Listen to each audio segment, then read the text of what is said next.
주제는 형제라 부르시기를 부끄러워 아니하심.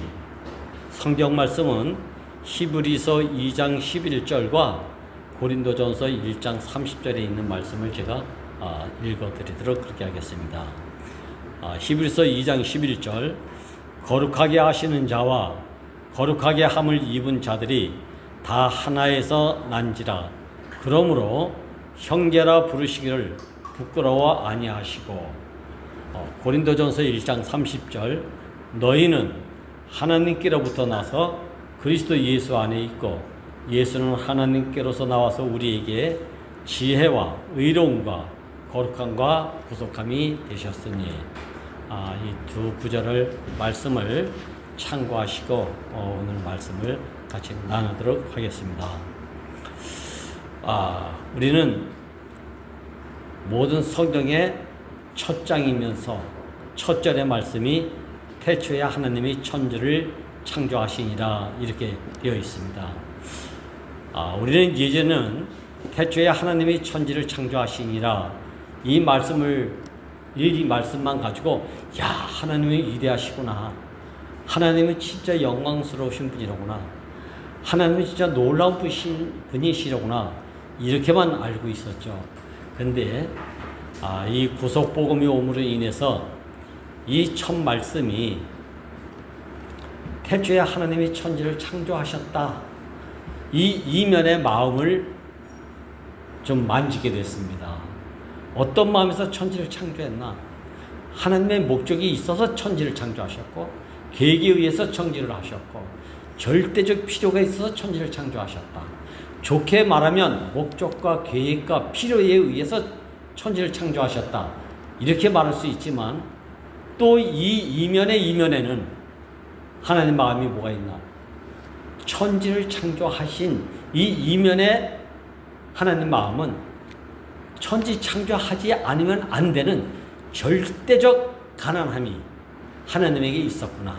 이 가난함이 여러분들이 다 하나님의 영이시기 때문에 표현할 수가 없다. 스스로 표현에 생산할 수도 없다.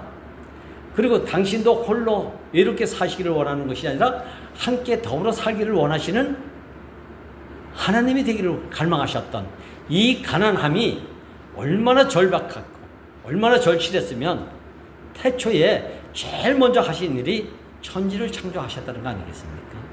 자, 그런데 여러분들이 다 아시는 것처럼 하나님은 이런 마음으로 천지를 창조하셨는데, 어떤 이유가 잘 알 수는 없지만 창세기 1장 2절에 절망적 상태가 어떤 상태로 첫 번째 기록이 되어 있냐면, 이렇게 이 땅에서 당신의 목적과 계획과 필요의 모든 것을 펼치고 싶었던 하나님의 절대적 갈망의 어떤 시련이 첫 번째 어떤 절망적 상태가 됐냐면, 이 땅이 필요하셨는데 이 땅이 큰 물에 덮였대요.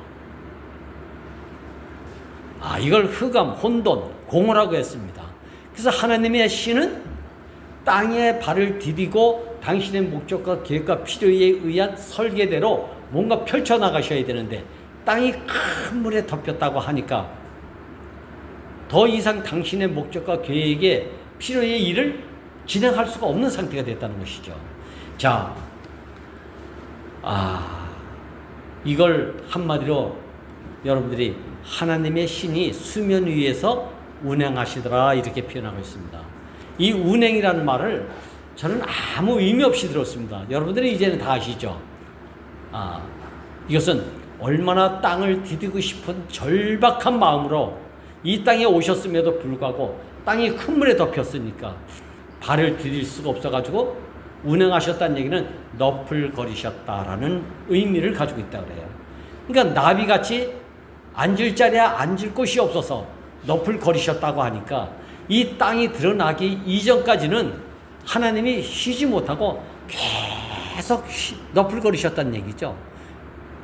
앉을 자리에 앉지 못하고 너풀거리셨다는 얘기는 안식을 한시도 쉬어본 적이 없었다, 이런 의미를 또 가지고 있는 것이죠. 이것은 어떻게 보면 우리 인생도 하나님 같은 마음은 아니지만 우리 상호간에 어떤 이런 마음이 있잖아요. 나는 네 안에서 쉬고 싶고 너는 내 안에서 쉬고 싶고 상호 쉬고 싶고 안식하고 싶고 함께하고 싶은 갈망이 본질상 우리 안에 뭔가 내재되어 있답니다. 근데 이게 어떻게 표현되고 어떻게 나타나는지를 몰라가지고 자꾸 오해가 생겨가지고 자기 혼자 끙끙끙 앓는 이런 상태를 우리는 아마 각자 뭔지는 모르지만 경험하고 있었을 것입니다. 그래서 나만 외로운 것 같고 나만 고독한 것 같고 나만 소외돼서 사는 것 같고 근데 이런 것들이 어찌됐든지 간에 결국은 속이는 자로 인해서 이런 것이 왔다. 본질은 그렇다는 겁니다. 본질은. 누구 책임이 아니라는 것이죠. 근데 우리는 보이는 게 형상의 사람밖에 안 보이니까 너 때문에 나 때문에 나 때문에 하면 그래도 괜찮지. 모두가 너 때문이야 이게요. 그 나로 인해서 발생된 이것이 모두가 너 때문인데 사실은 너 때문이라는 말도 본질적으로는 맞지만 거기에 내가 자꾸 현혹돼서 넘어가니까 이렇게 속이는 자가 재밌어 한다는 거죠. 너는 나만 송사하고 내가 정죄하고 이러면 너는 헷가닥 넘어가는 네가 참 재밌다, 즐겁다. 이게 참소하는 자의 속이는 자의 모습 아니라는 거 아니겠어요? 자, 여러분들이 다 지난 시간에 우리가 수요일날 모임을 가졌지만 선악과를 먹고 난 이후에 아담이 하나님이 먹지 말라고 하는 것을 누가 먹었습니까? 아담이 먹었잖아요. 근데 성경은 아담이 먹었기 때문에 잘못했다는 얘기는 없어요. 속이는 자가 먹으라고 했다. 왜? 어떻게? 너도 이거 먹으면 하나님같이 될 것이다. 이것 때문에 속아 넘어갔다. 그래서 이걸 먹었다. 이렇게 표현되어 있습니다. 그러나 또 한편으로는 견물생심이라고 먹음직 보암직 지혈먹은 탐스러운 것만 먹으면 누구에게 무시당하지 않고 모든 사람 머리 위에서 나도 좀 군림하면서 살 수 있을 것 같은 제한받지 않는 인생을 한번 살아보겠다 라는 달콤한 자기 욕망 속에서 속아 넘어갔다는 거 아닙니까? 그러니까 이것은 일방적인 것이 아니라는 거예요. 내 안에 그런 요소가 있으니까 사기도 당하고 속아 넘어가는 것도 그렇잖아요. 제가 사기당하는 거 보니까 그래요. 저는 평생 사기당할 사람이 아닌 줄 알았어요. 저는요. 감히 누가 지점장을 사기칠 놈이 누가 있습니까? 그런데 이게 지금 와서 보니까 눈먼 이삭이 실수했든지 잘못했든지 어떻게 됐든지 간에 이걸 나무라지 않고 하나님의 경륜의 흐름이 에서로부터 흘러가는 것이 아니라 야곱을 통해서 흘러가기 위해서 이런 일이 발생됐다. 이렇게 말해 주니까 이삭이 살판 나는 거 아닙니까?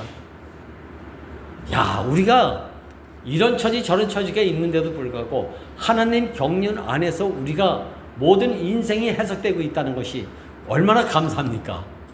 이걸 깊이 알면 알수록 누가 누구에게 대해서 이러쿵 저러쿵 쑥떡공론 할 이유가 사라진 것이 얼마나 감사한지 몰라요. 언제 어떻게 될는지 모르잖아요. 요새 교제하다 보면 낭규 형제가 서쪽에서 서쪽으로 가게 된 것은 하나님이 하신 일이었구나. 지금 와서 이렇게 이제 이 말들을 합니다. 그때는 죽일 놈 살릴 놈 해가지고 한 명도 얼굴 안 보이더니 요새는 이런 경우도 있습니다. 그래서 저도 여기 와서 보니까 해석이 하나님이 하셨구나. 하나님이 하셨구나. 내가 이렇게 해석하는 것이 아니라 주위에서 이렇게 해석해주는 사람의 말을 듣다 보니까 나도 이렇게 말하지 않으면 내가 숨 쉴 곳이 없어. 실제적으로. 여러분들 다 아시잖아요. 그래서 저는 오늘 주제에 형제라 부르시기를 부끄러워 아니하심이라는 말에 진정한 실제의 의미는 마음이 넓고 훌륭하고 자비량이 넓어서 그래가지고 형제라 부르기를 부끄러워하지 아니하였다. 물론 이런 의미도 있을 수 있습니다. 그런데 지금 크든지 작든지 우리 안에서 일어나는 일에 대해서 그리고 저 간증을 통해서 나의 부끄러움을 가지고 있는 사람보다 부끄러움을 가지고 있는 사람이라도 없으면 안 되는 천지 창조를 하셨던 하나님의 절박한 가난함이 오늘 이렇게 우리를 보고 계시겠구나. 이게 복음 아니겠습니까? 이런 분이 우리를 찾아오셨다. 이런 분이 나를 지으셨다. 이게 복음 아니겠습니까?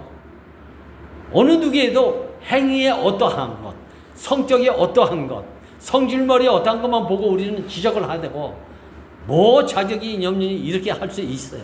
그러나 그것도 사실이에요. 그런데 진짜 가난한 자라면, 없으면 안 되는 갈망이 있으면 형제라 부르시기를 부끄러워하니 아니하셨던 하나님의 마음이 우리 마음에 한 조그만 구석에 자리매김하고 있어도 나도 모르게 입술로는 이렇군 저렇군 떠들어대도 속에 이 마음이 있는 한 언젠가는 이 마음이 딱 살아나서 아이고 내가 또 몰라서 그렇구나, 나 때문에 이런 것이 일어났구나 라는 마음으로 돌아설 수 있는 기회가, 이런 마음을 가지신 하나님 손에 의해서 우리가 지어졌다는 것이, 이렇게 보시고 계시는 하나님이 있다는 것이 우리 이런 마음으로 빨리 회복되고 돌이킬 수 있는, 이런 새판의 삶이 얼마나 감사합니까? 우리가 새판에 왔다고 여기 다 완전합니까? 아니잖아요. 본질상 이런 자리에 있어도 돌아설 수 있는 기회를 하나님이 항상 여지를 두고 남겨놓으셨다는 것이 얼마나 감사합니까? 이게 바로 탕자의 비유 아닙니까? 탕자가 아버지 재산 다 미리 달라고 그래가지고 세상에 나갔잖아요. 성공할 것 같았죠. 아버지보다 나을 것 같았지. 아버지가 운영하는 것보다 내가 잘 재산을 운영하면 더 부자가 될 줄 알았죠. 그러니까 아버지 재산을 미리 달라고 그런 거 아닙니까? 야, 이렇게 있어서 서로 감사한 관계가, 하나님이 창조한 사랑과 관계하고 싶은 하나님의 가난한 갈망이 우리 안에 있기 때문에 우리가 이런 건 표현을 하면서 살 수 있다. 이것 또한 은혜 아닙니까, 이게? 저도 원수를 사랑할 수 있는 사람은 못 된다고 그랬죠. 정말 사랑할 수 없습니다. 그런데 본질은 그 사람에도 없으면 안 되는 게 있어요. 그래서 싫어하지만 없는 것보다는 있는 게 낫다. 좀 이중적인 것 같지만 이게 하나님 마음인 것 같아요. 선악과를 먹으면 너 정령 죽으리라고 해놨는데 나무 뒤에 선악과 먹고 숨은 아담을 또 찾아오실 수밖에 없었던 그 하나님. 아담아 네가 어디 있느냐. 야, 이 하나님이 우리들의 하나님, 우리를 지으신 하나님의 가난한 마음을 우리가 지금 알고 산다? 감사하지 않습니까? 그래서 이런 마음에서 나온 것이 본질 하는데, 오늘 히브리서 2장 11절에서는 어떻게 말했어요? 거룩하게 하시는 자와 거룩하게 함을 입은 자들이 다 하나에서 났대요. 할렐루야. 야, 이렇기 때문에 우리는 형제라 부르기를 부끄러워할 수가 없는 사람들로 살게 된 이 구속복음이 얼마나 감사한지 모르겠어요. 옛날엔 좋은 사람, 착한 사람, 한 사람 됨됨이가 저 훌륭한 사람, 야, 신앙생활에도 믿음이 좋은 사람, 이런 사람들이 형제라 부르기를 부끄러워 아니한다고 이렇게 말했겠구나. 그러니 이런 성품을 갖추지 못한 범부에 속하는 사람들은 평생 짐이 되고 평생 절망이고 언제 저렇게 살까 이렇게 될 거 아닙니까? 근데 구속복음 안에서 와서 보니까 누구나 예수 그리스도 안에 있으면 결코 정죄함이 없나니. 야, 이 말씀이 복음의 말씀 아닙니까? 어디 안에 있다고요? 예수 그리스도 안에 있으면 결코 정죄함이 없대요. 이 정죄함이 없다는 말도 내가 훌륭해서 넓은 마음을 갖춰서 사람이 됨됨이 어떤 것을 다 갖춰서 이런 말을 하는 게 아니라 단순하게 어디? 십자가에 못 박혀 내려오지 못하고 죽은 예수 안에서 결코 정죄함이 없는 새파란 세계로 옮겨진 사람들의 간증이잖아요, 이게요. 그리고 여러분들이 목사님이 이 말씀은 꼭 외워둬라. 최소한도 이 말씀 정도는 알아둬야 되지 않겠나 라고 여러 차례 말씀하셨던, 너희는 하나님께로부터 나서 그리스도 예수 안에 있고, 이게 우리의 본질의 영역이에요.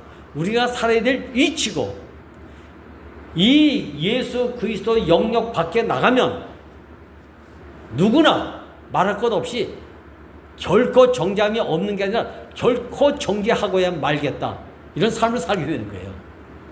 네가 나를 잘못 봤어, 네가 나를 무시해, 이러면서 결코 정죄하는 마음을 가지고 끝까지 보복의 길을 가는 것.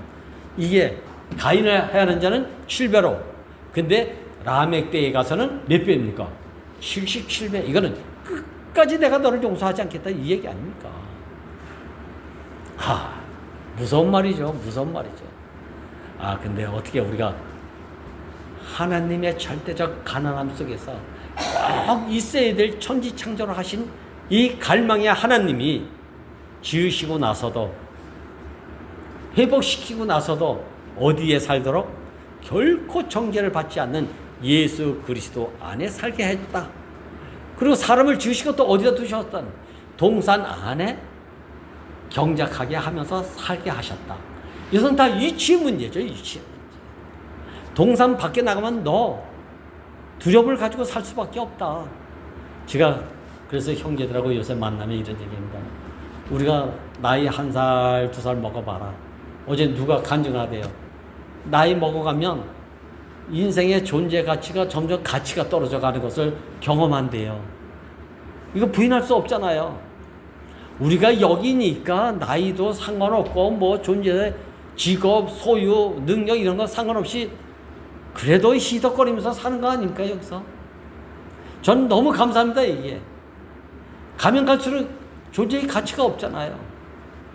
형제 자매가 하나님께로부터 나와서 그리스도의 영역 안에 사는 이 세판의 구속복음이 우리를 이렇게 자꾸 변화시켜가게 하는 거예요. 자, 우리 있어서 행복해 합시다. 좀 찔림을 받아도 있어서 행복할 수밖에 없는 사람들이 함께 살 수 있는 영역이 바로 예수 그리스도 아니더구나, 동산 아니더구나. 이야, 갈면 갈수록 이런 마음이 들어가요, 정말로. 자, 저는 사도 바울 성경에 자주 나오는 말씀 중에 하나가 그럼에도 불구하고, 그리고 말씀을 이렇게 기록되어 있는 것을 많이 봅니다. 그럼에도 불구하고라는 말의 실제적인 것은 어떤 상황에 네가 이러쿵저러쿵 할 수 있는 일들이 비일비재하지만 그럼에도 불구하고 나는 너를 필요로 할 수밖에 없는 내 마음을 좀 알고 살아라. 이 또한 이게 복음의 말씀 아닙니까?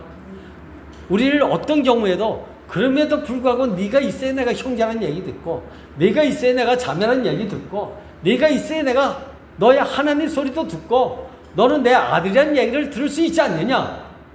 이게 존재의 위치에서 우리가 이렇게 살 수밖에 없는 영역으로 옮겨진 것이 동산이고 예수 그리스도 안에 있는 삶이 아니냐. 이 얼마나 감사합니까? 그래서 딱 하나 전제되는 조건이 하나 있다면, 조건이 딱 하나입니다. 동산 밖에 나가면 두려움을 가지고 살 수밖에 없어요. 그래서 선악과를 먹지 말라고 한 겁니다. 그래서 선악과 먹은 사람이 동산 안으로 돌아오는 것을 하나님이, 선악과와 생명나무를 먹으면 이상하게 죽을 놈이 죽고 끝날 사람이 끝나야 되는데, 끝난 모양을 갖추고 있으면서도 끝나지 않고 딱 하나님을 방해하는 자가 있어요. 이것을 영생할까 하노라, 이래가지고 화행금을 친 거예요, 이게. 그러니까 하나님도 어찌 보면 하나님이 뭐가 그렇게 두려워서 화행금을 쳐놨을까? 저는 그렇게 생각했습니다. 근데 보니까 선악과 먹은 사람이 끝나고 동산 안으로 와야 되지, 끝나지 않았는데 돌아오면 생명나무를 먹어가지고 어떻게 된다? 믹서가 돼버린 거예요. 도사가 돼가지고 하나님같이 진짜 살려고 해. 전부 가르치려고 하고 훈계하고 자기 자신을 몰라. 진짜 괴물이 돼가지고 그래가지고 영생할까 한대. 영생할까 하노라. 이래서 화행금을 쳤다는 거 아닙니까? 이 구속복음은 어떻게 회복이 됐습니까? 옛사람의 모든 것을 다 끝낸 자리가, 피조물의 운명을 받아들이면서 살 수밖에 없는 한 세 사람, 예수로 말미암아 왔다. 그래서 한 사람으로 말미암아 죄가 들어왔고 한 사람으로 말미암아 구원의 은혜가 왔다. 이렇게 말하고 있는 거예요. 십자가에 못 박혀 내려오지 못하고 죽은 사람 예수 아니면 예수 안에 들어올 수도 없는 강화된 새 피조물의 시대가 지금 왔습니다.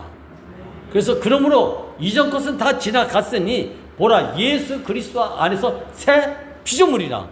언제가 전에 새 피조물이란 말은 그냥 피조물이 아니죠. 창세기의 그 피조물이 아니란 말이에요.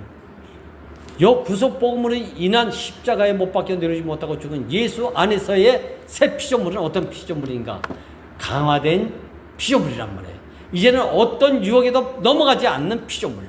이 피조물이 새 피조물이에요. 그냥 피조물이라고 하지 않은 이유가 이 때문이에요.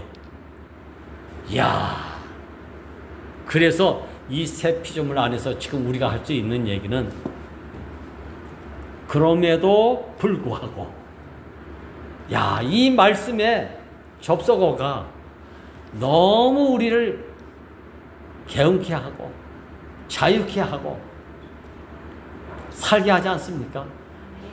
네가 설사 그랬다 할지라도 이런 얘기잖아요. 그럼에도 불구하고 네 행위와 네 어떠함에 대해서 이러쿵 저러쿵 논하지 않겠다. 근데 우린 예전에 어떻게 살았습니까? 조금만 흠만 보이면 흠을 뒤집어 까가지고 어떻게든지 한번 창피를 주고 싶고 능력을 주고 싶고 깎아내리고 싶고 이런 게 있잖아요. 우리 안에 본질상. 근데 이제는 그런 게 있어도 그럼에도 불구하고 너 없으면 내가 형제란 말을 들을 수 없고 자매란 말을 들을 수도 없다.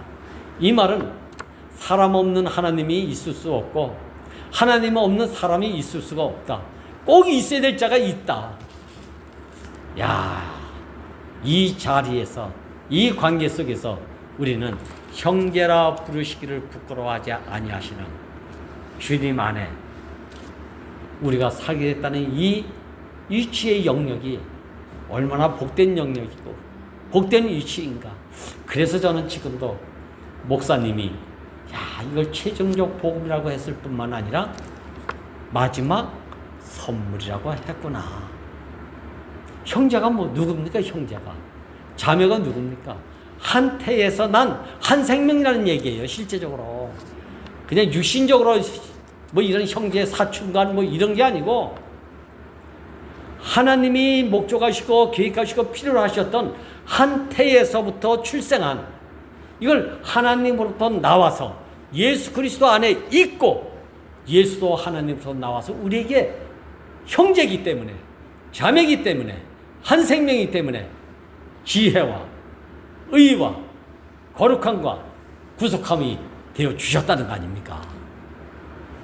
야, 이젠 우리 안에 내심 형제라 부르시기를 부끄러워하는 마음이 설사 있다 할지라도 그럼에도 본질상 우리에게는 하나님이 천지를 창조하셨던 그 갈망, 어떤 갈망? 없으면 안 되는 갈망.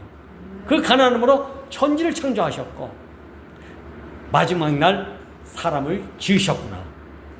이 마음이 감히 우리 같은 미물에게도 이 마음을 가지고 지금 다 이루었단다 아니지만 그렇다고 못 이루었단다 아니고 지금 나 되어진 것만큼 예수 안에서 이 마음을 가지고 살 수 있는 이 이치 회복의 삶이 얼마나 감사한지. 목사님을 통해서 어떤 마음을 우리에게 가져다 주시게 하셨나. 예수 안에서 아무리 부끄러워해도 아무리 못했다 할지라도 따라오지 않고 떠나지만 않으면 버려진 예수의 운명 안에서 찌른 자도 함께 살고 싶은 마음에서 저들의 죄를 저들에게 돌리지 마옵소서. 이게 좋은 마음으로 이렇게 한 게 아니고 너 없으면 안 되는 하나님의 마음의 대변자잖아요. 증인으로서 이 말을 하는 거예요. 십자가 못 박혀 내려오지 못하는데 아프지, 괴롭지, 6시간 탁탁하면 그 긴 시간에 울부짖었다고 하지 않습니까? 경천 동지했다고 했으니까. 그럼에도 불구하고 이분은 절들이 알지 못해서 그러니까. 이것은 그럼에도 불구하고 저들이라도 있어야 되지 않겠습니까?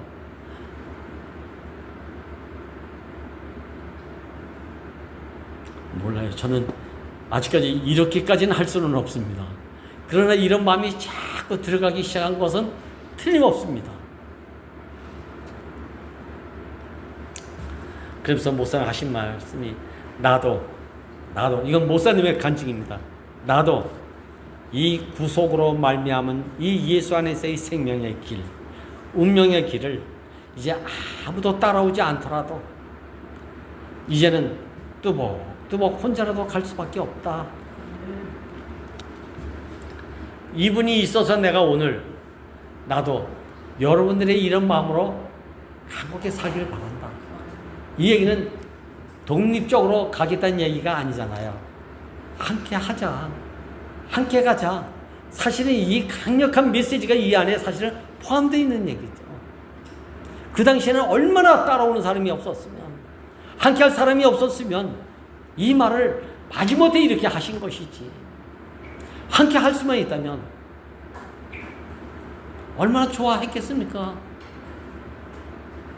저는 여기 몇 사람이 와도 너무 감사해요. 군산에서 우리 3사람이 있었어요. 그래도 좋았어요, 저는요. 왜? 한 사람도 없을 때가 있었으니까.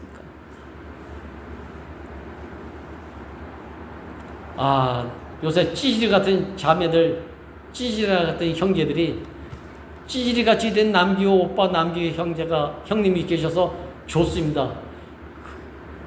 아니요. 그들이 좋아서 내가 있는 게 아니고, 나도 그들이 없으면 안 되는 사람이니까.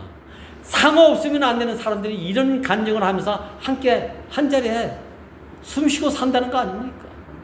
여기 무슨 형제를 부끄러워하고 자매를 부끄러워할 일이 뭐가 있겠습니까?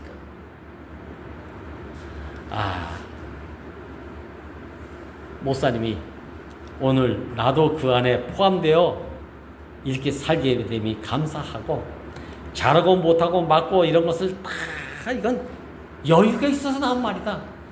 요새 광석이 형제 요새 피부암으로 고생하고 있습니다. 투병 중에 있잖아요. 짤막하게 글을 옮기는 거 제가 너무 내게 은혜가 돼서 옮기고 있습니다. 여러분들 읽어보셨죠? 여러분들은 여유가 있어서 아직까지 그렇습니다. 나는 지금 여유가 정말 없습니다. 하늘로만 구멍이 열린 사람입니다. 이러쿵 저러쿵 쓰잘데없는 얘기할 시간이 없습니다. 해 뜰 때부터 해 질 때까지 십자가에 못 박혀 내리지 못하고 죽은 사람, 예수 안에 산다는 것 이외에는 내게 복이 없다는 사실을 절감해서 사는 광석이 형제가, 그 글 하나하나가 그냥 나오는 형제가 아니에요. 해 뜰 때부터 해 질 때까지 나는 예수로 인해서 사는 것 이외에는 감사할 일이 없는 사람입니다. 이야, 이러쿵 저러쿵 하는 건 다 여유가 있어서 하는 얘기입니다. 이건 절박 중에 절박 아닙니까, 이게? 이러쿵 저러쿵 하는 얘기는 진짜 뭐로 살아야 되는지 절치상 중요한 것을 모르기 때문에. 그래서 목사님, 운명적 이치만 선포해라. 운명이라는 얘기는 이거 아니면 내가 있다고 하는 자리가 없으니까 이것만 선포하면서 살아라. 그 이외에 다른 것을 가지고 이야기하면 너 나처럼 면피하려고 이런 얘기 저런 얘기 하는구나, 이 소리만 듣는데요. 목사님이 얼마나 면피하려고 하는 이야기를 얼마나 많이 들었습니까? 십자가에 못 박혀 내려오지 못하고 죽은 사람이라는 이 구속법을 가져오신, 이걸 확실히 알고 우리에게 전하신 목사님을 두고 목사님이 이런 일 저런 일 면피하기 위해서 이렇게 하시는구나, 이렇게 송사도 받았다는 거 아닙니까? 그러니까 남주야, 너도 운명적 이치 이 자리 이외에는 아무것도 얘기하지 마라. 그러면 면피하려고 핑계대려고 변명하려고 이런 얘기 저런 얘기 한다, 이런 송사만 받는데요. 작년에 제가 이 말씀을 들었습니다. 그래서 이 말씀을 대국에서 선포했습니다. 그 이후로 내 인생은 정말 구속복음 안에서도 희미했던 것이 확 사라졌습니다. 이거에는 내가 자랑할 것이 없구나. 그래서 지혜와 의와 거룩함과 구속함을 가지고 오신 이 예수, 이 예에는 아무것도 내가 자랑할 것이 없다. 모든 것을 좋아도 배설물처럼, 싫어도 배설물처럼, 훌륭해도 배설물처럼. 왜? 예수 이에는 자랑할 것이 없다. 사도벌이 모든 것을 내가 배설물이다. 우리는 뭐라고 노래했습니까? 예수와는 바꿀 수가 없네. 세상 어떤 종목과도 바꿀 수가 없네. 이 노래를 부른 것은 이제 형제라 부르기를 부끄러워하지 않는 세계로 옮겨져 왔기 때문에. 어디서? 구속복음 안에서. 주님을 찬양합니다.